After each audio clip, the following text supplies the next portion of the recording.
Hello, আসসালামু আলাইকুম। সবাই কেমন আছেন? আশা করছি সবাই ভালো আছেন। আজকের ভিডিওটা হলো গিয়ে স্পাউস ভিসা নিয়ে বা স্পাউস ভিসার যে আপুরা আছেন তাদের জন্য।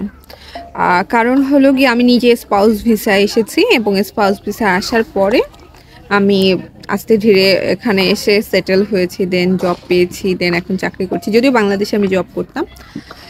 সো সেই এক্সপেরিয়েন্স এবং স্পাউস ভিসাদের যারা আসবেন তাদের জন্য কিছু পরামর্শ দিব যেটা আমি করেছি এবং যার ফল এখন আমি ভালো পাচ্ছি তাদের জন্য বলছি।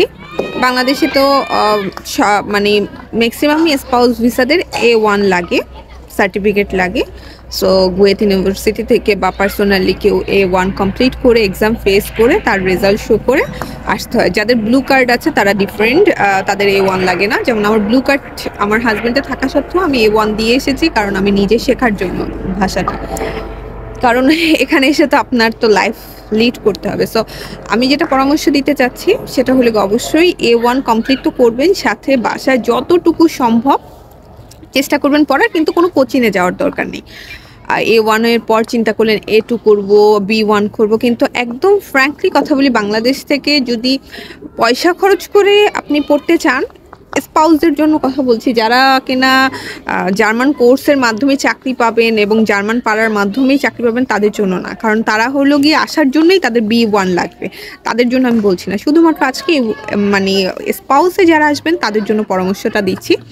তারা বাসায় বসে A1, বাসায় বসে বলছি, ফার্স্টে কোচিংয়ে A1 বা আপনি যেভাবে পারেন A1 কমপ্লিট করে পরীক্ষা দিয়ে ওটা সার্টিফিকেট আপনার যেহেতু অ্যাম্বাসির জন্য লাগবে সেটা করলেন, এবং বাসায় যতদূর পর্যন্ত পারেন কমপ্লিট করবেন, কেন যেহেতু আমাদের ওয়েটিং পিরিয়ড আমাদের দেশের জন্য অনেক বেশি।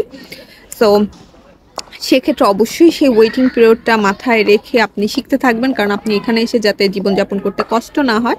মোটামুটি কিন্তু কোনো কোচিংয়ে পড়বেন না, কারণ এখানের ল্যাঙ্গুয়েজ শুলেগুলো টোটালি ডিফারেন্ট এবং তাদের পড়ানোর স্টাইলগুলো ডিফারেন্ট এবং শেখানোর স্টাইলগুলো ডিফারেন্ট, এবং সেটা দিয়ে আপনি খুব দ্রুত শিখতে পারবেন এবং কথা বলতে পারবেন এবং 5 জনের সাথে মিশতে পারবেন।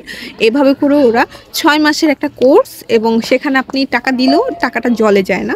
কিন্তু বাংলাদেশ থেকে শিখে আসলে কি হয়, আমরা গদবাধা কিছু, যেমন আমি বাংলাদেশে বসে A1 A2 কমপ্লিট করেছি, কিন্তু এখানে এসে আমি যখন আবার A1 করেছি তা মনে হয়েছে যে আমরা A1 কমপ্লিট করেছি, কিন্তু হ্যাঁ অনেক ভোকাবুলারি আমার ছিল মাথায়, কিন্তু আমি তো কোনো কোচিংয়ে পরে আর পড়িনি। আমি বলবো কারো কোচিংয়ে করার দরকার নেই। A2 B1 তারা বাসায় বসে যতটুকু পারে করবে, এবং এখানে এসে একটা কোচিং সেন্টারে আপনি, কোচিং বলতে এখানে বিভিন্ন হকশুল আছে, ওখান থেকে আপনি B1 পর্যন্ত কমপ্লিট করলে এখানে লাইফ লিড করতে পারবেন। এটা একটা পরামর্শ গেল, যে আপনি বাংলাদেশে খালি খালি টাকা খরচ করাটাই আসলে লস, আর ল্যাঙ্গুয়েজটা ওভাবে শেখা যায় না, কেন কমিউনিকেশন তো হয় না এবং ওদের সিস্টেমটা একটু ডিফারেন্ট তাই।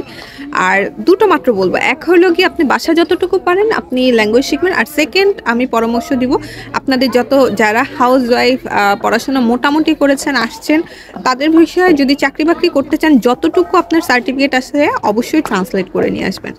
ট্রান্সলেট করে নোটারি করে দেন আনবেন, যেটা আমি করেছি, কিন্তু আমি এখানে এসে বোঝার পরে আমি বাংলাদেশ থেকে করিয়ে এনেছি। সো এই জন্য আমি এই পরামর্শটা সবাইকে দিব, বাংলাদেশে যে আপুরা আসছেন স্পাউস ভিসায় যদি চাকরি বাকরি করতে চান বা আপনার ক্যারিয়ার বিল্ড আপ করতে চান, আপনার সার্টিফিকেটটা অবশ্যই ট্রান্সলেট করে নোটারি করে তারপর নিয়ে আসবেন, তাহলে আপনি অ্যাটলিস্ট অ্যাপ্লাই করতে পারবেন। সো এই তো আপনাদের দুটো আমি বেশি বেশি পরামর্শ এক ভিডিওতে দিব না, অল্প অল্প পরামর্শ দিব যেটা আপনাদের উপকারে আসবে। সো দুটো জিনিস বললাম, যতটুকু পারেন নিজে নিজে শিখবেন, এখানে এসে হকফুলতে ভর্তি হয়ে অরিজিনাল প্রোনাউন্সিয়েশনের মাধ্যমে জার্মান শিখবেন স্পাউস আপুরা, বাংলাদেশে টাকা নষ্ট না করাই ভালো।